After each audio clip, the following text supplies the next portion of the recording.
যুবদল, ছাত্রদল, স্বেচ্ছাসেবক দল, মহিলা দল, চাষা শ্রমিক দল সহ সমস্ত সংগঠন আজকের এই কর্মসূচিতে স্বতঃস্ফূর্তভাবে অংশগ্রহণ করায় আমি আমার পক্ষ থেকে, বাংলাদেশ জাতীয় দল বিএনপির পক্ষ থেকে, জনাব তারেক রহমানের পক্ষ থেকে অভিনন্দন জানাই।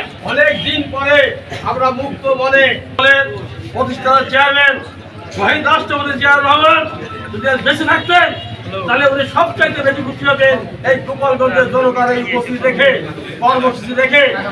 আজকে আমাদের কন্যা আজকে উনি অসুস্থ, তাকে দীর্ঘদিন ফরমায়েশি রায় দিয়ে তথাকথিত কল্পিত দুর্নীতির অভিযোগ করে কারাবন্দী করে রেখেছিল। কিন্তু সত্য কখনো চাপা থাকে না, দুর্নীতি করে অন্যায় করে কোনো সত্যকে চাপা রাখা যায় না। আজকে খালেদা জিয়া মুক্ত, আজকে আর যেই পালিয়ে গিয়েছে সেই পালিয়ে যায় নাই, যদি সেই পালিয়ে যায় নাই তার সাঙ্গভঙ্গ আমরা নিন্দা জানাই। আজকে যে কর্মসূচি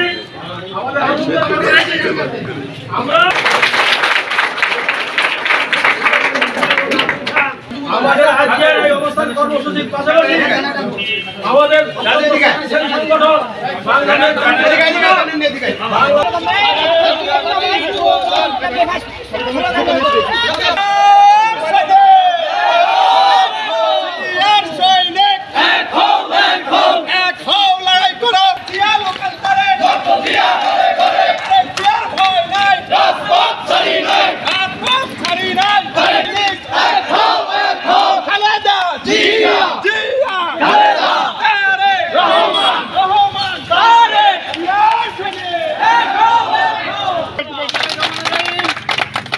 বাংলাদেশ জাতীয়তাবাদী যুবদল কেন্দ্রীয় ঘোষিত কর্মসূচির অংশ হিসেবে গোপালগঞ্জ জেলা যুবদল কর্তৃক আয়োজিত আজকের এই বিক্ষোভ মিছিল এবং সমাবেশে উপস্থিত হওয়ার জন্য গোপালগঞ্জে যুবদলের সর্বস্তরের নেতা ও কর্মীকে জানাই জাতীয়তাবাদী যুবদল গোপালগঞ্জ জেলা শাখা এবং আমার ব্যক্তিগত পক্ষ থেকে শহীদ জিয়ার রক্তিম শুভেচ্ছা ও অভিনন্দন।